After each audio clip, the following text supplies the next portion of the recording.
lasting. Which one you want to be? I prefer to be Ruth, but I'm flexible. What if you stayed this time? I walked out the door. There's no memory left.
I never hated nobody from the West Coast. You know what I'm saying? It was a personal beef. You know what I'm saying? And I figure like this, that man has passed away. We just need to just let that be it. I kind of recognize the power that me and Tupac had to be able to have a personal problem with each other and wage an East Coast, West Coast beef. I mean, that's a coast against a coast. Just two regular dudes, you know?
Downstate, you know, I had so much.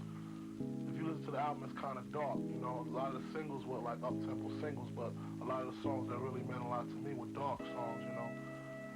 Just going through a lot of problems in the hood as far as like hustling and just scrambling, trying to make it to the top. So when I finally got my chance, it was just a lot of anger in the lyrics, you know. And I was just ready to die, but now with this new album, you know, I can't really rap about doing bad no more because I ain't doing bad no more. So it's like life after death, you know. It's like I'm being reborn, kind of. Okay.